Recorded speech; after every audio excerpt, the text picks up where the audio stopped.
Alors, quand on pense à Alibaba, quelle est la première image qui vient en tête? Probablement un immense site de vente en ligne, un peu comme l'Amazon chinois, n'est-ce pas? Eh bien, et si cette idée était en fait complètement à côté de la plaque? On va voir ensemble qu'Alibaba, ce n'est pas juste une boutique. Non, c'est une véritable économie numérique qui est déjà en train de façonner le commerce de demain. Pour bien comprendre ce géant, voilà le programme. D'abord, on va casser un mythe tenace.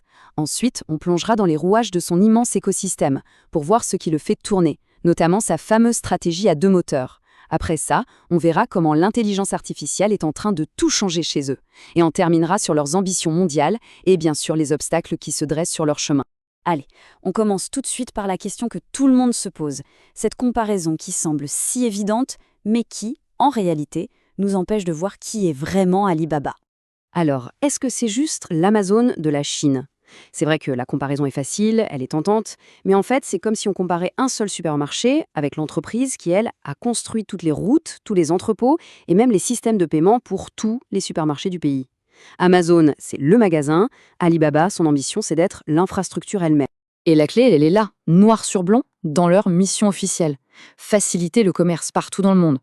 Ce n'est pas être le plus grand vendeur, non. C'est de créer la plateforme qui permet à des millions d'autres de vendre. C'est une différence fondamentale. Et c'est de là qu'est né cet écosystème incroyablement complexe. Bon, alors concrètement, elle ressemble à quoi cette infrastructure? Il ne faut pas s'imaginer une seule et unique entreprise. Non, il faut voir ça comme une sorte de nation numérique, avec ses propres quartiers, ses autoroutes et son cerveau central. Et voici la carte de cette nation. Regardez bien. À gauche, on a le cœur, le commerce avec Taobao et Tmall. Juste à côté, le commerce international. Au centre, ce sont les piliers techniques, le cloud et la logistique intelligente. Et puis à droite, on trouve tous les services du quotidien, du divertissement à la santé. Le truc, c'est que tout est connecté. Chaque partie nourrit les autres. Au cœur du marché chinois, il y a ces deux-là. Taobao, c'est un peu le plus grand marché aux puces du monde. Un espace immense de consommateur à consommateur où n'importe qui peut vendre à peu près n'importe quoi. Tmall, à l'inverse, c'est la grande avenue de luxe, la plateforme pour les marques, nationales ou internationales, qui vendent directement aux consommateurs. Mais bien sûr, l'écosystème ne s'arrête pas aux frontières chinoises. AliExpress, ça connecte directement les fabricants chinois aux consommateurs du monde entier. Et puis il y a Lazada, qui est un acteur absolument majeur en Asie du Sud-Est. C'est vraiment l'extension de leur mission au niveau mondial. D'accord, mais comment on fait tourner une machine pareille? C'est là qu'intervient toute l'infrastructure qu'on ne voit pas. Cainiao, par exemple, ce n'est pas un service de livraison comme les autres. C'est le cerveau qui optimise des millions de colis en temps réel. Alibaba Cloud, c'est le moteur informatique sur lequel tout repose. Et puis, des services comme Amap pour les cartes ou Eleponme pour la livraison de repas, ça ancre tout cet univers numérique dans notre monde physique au quotidien. Maintenant qu'on a la carte, voyons la stratégie qui fait avancer tout ça. Dans sa lettre aux actionnaires, le PDG d'Alibaba identifie très clairement deux moteurs de croissance principaux. Et voilà le cœur de la stratégie qu'ils appellent l'utilisateur d'abord, piloté par l'IA. C'est un cercle vertueux d'une puissance incroyable. D'un côté, le commerce génère une véritable montagne de données.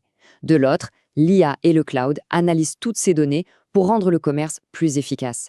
Donc, plus le commerce grandit, plus l'IA devient intelligente. Et plus l'IA est intelligente, plus elle attire de commerçants. C'est ça le vrai moteur de leur croissance. Pour que ce soit bien concret, imaginons le parcours d'un entrepreneur. Sur une plateforme comme Alibaba.com, il peut, depuis son bureau, comparer des fournisseurs vérifiés aux quatre coins du monde. Ensuite, il négocie les prix, les quantités, et enfin, il suit chaque étape de la production à l'expédition. Voilà ce que veut dire faciliter le commerce en action.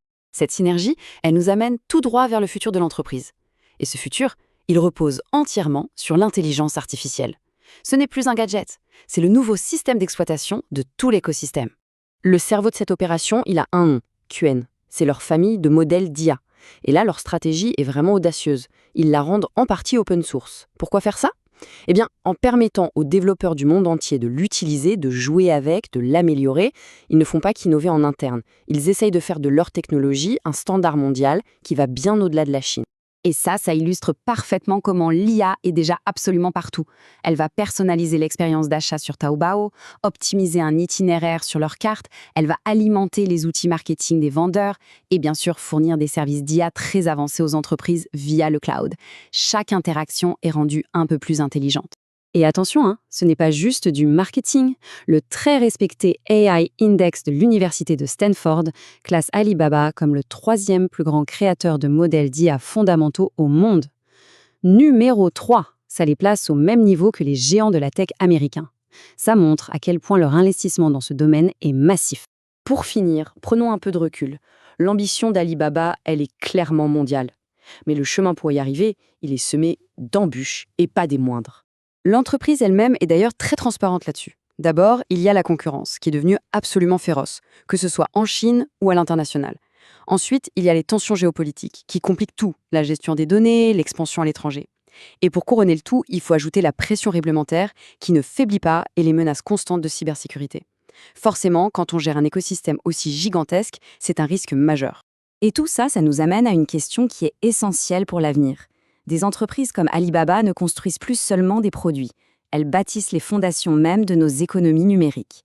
Alors comprendre comment elles fonctionnent, ce n'est pas juste analyser une entreprise, c'est décrypter les forces qui sont en train de dessiner le commerce et peut-être même une partie de la société de demain.